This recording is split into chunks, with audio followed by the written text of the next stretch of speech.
Turkey is facing a momentous decision on May 28, when it will hold a runoff election for the presidency between the incumbent Recep Tayyip Erdogan and his main challenger Kemal Kılıçdaroğlu.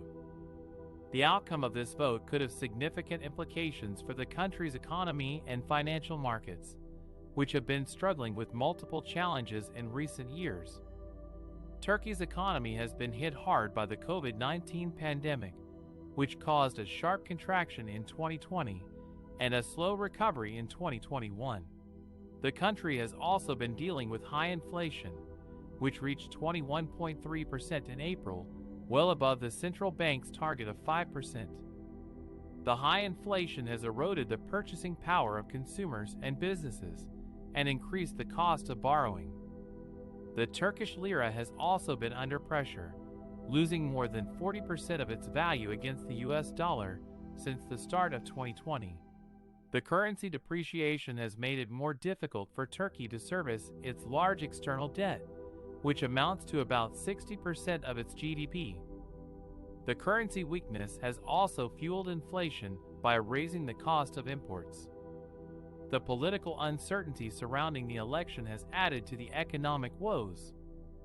Erdogan, who has been in power since 2003, has faced growing criticism for his handling of the pandemic, the earthquake in February, and his foreign policy decisions. He has also been accused of undermining the independence of key institutions, such as the judiciary and the central bank. He has fired 3 central bank governors in less than 2 years, most recently in March, after they raised interest rates to curb inflation. Kılıçdaroğlu, who leads a coalition of 6 opposition parties, has promised to restore democracy and the rule of law in Turkey, and to implement reforms to address the economic problems. He has pledged to lower inflation, stabilize the currency, reduce debt, and attract foreign investment. He has also vowed to improve Turkey's relations with its NATO allies and other regional partners. The runoff election is expected to be a close race, as neither candidate managed to secure more than 50% of the vote in the first round on May 15. According to unofficial results from Turkey's Supreme Election Council, Erdogan received 49.4% of the vote, while Kılıçdaroğlu got 45%. The third candidate, Sinan Ogun, who won 5.2% of the vote, could play a key role in influencing his supporters to back one of the 2 frontrunners. The outcome of the runoff could have a significant impact on investor confidence and market sentiment in Turkey. If Erdogan wins, he could continue his assertive and unpredictable policies, which could increase political and economic risks. He could also face more social unrest and opposition protests, as many Turks are dissatisfied with his authoritarian style of governance. If Kılıçdaroğlu wins, he could usher in a new era of political change and economic reform in Turkey.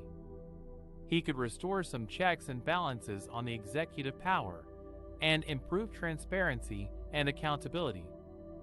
He could also adopt a more orthodox and credible monetary policy, which could help lower inflation and stabilize the currency. However, he could also face resistance from Erdogan's loyalists in parliament and other state institutions, who could try to block his agenda. The runoff election is therefore a crucial test for Turkey's democracy and economy. The stakes are high for both candidates and for millions of Turkish voters who will determine the future direction of their country. The runoff election in Turkey is a crucial moment for the future of the country and its economy. The 2 candidates, Recep Tayyip Erdogan and Kemal Kılıçdaroğlu, represent different visions and alliances for Turkey's role in the region and the world. Erdogan, the incumbent president and leader of the Justice and Development Party, AKP, is seeking a 3rd term in office. He has built a loyal base of supporters among conservative and religious voters, who credit him with improving Turkey's living standards, infrastructure, and international influence.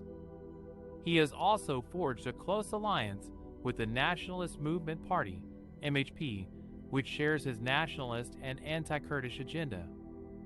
However, Erdogan faces several challenges in the runoff election. His authoritarian style of governance has alienated many secular and liberal voters, who accuse him of undermining democracy, human rights, and the rule of law.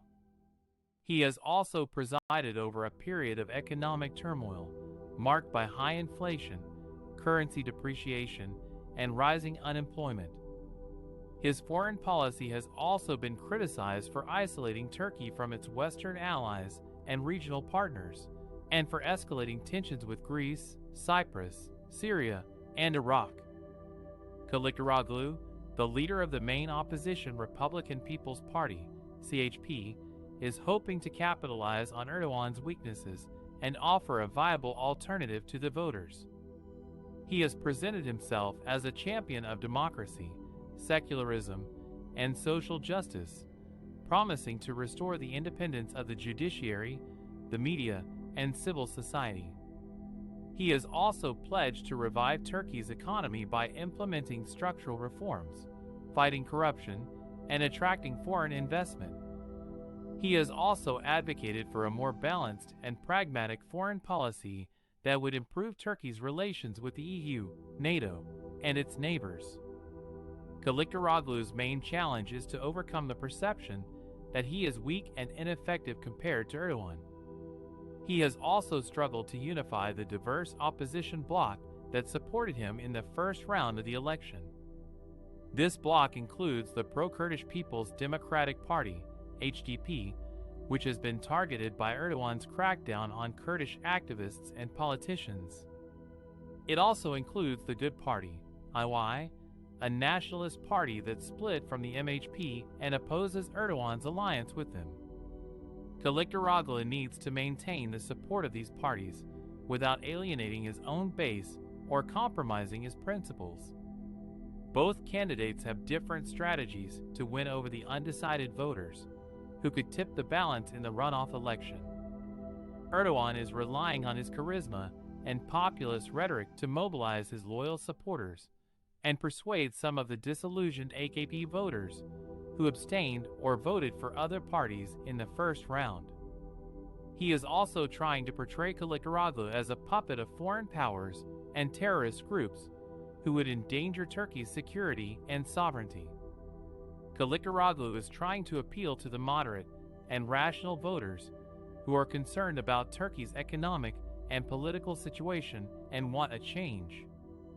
He is also trying to reach out to some of the nationalist and conservative voters who are dissatisfied with Erdogan's policies and performance. He is emphasizing his message of unity and inclusiveness for all segments of Turkish society. The runoff election in Turkey is a historic opportunity for the Turkish people to shape their future. The outcome will have significant implications for Turkey's economy, politics, society, and foreign relations. The two candidates have different challenges and opportunities to convince the voters that they are the best choice for Turkey.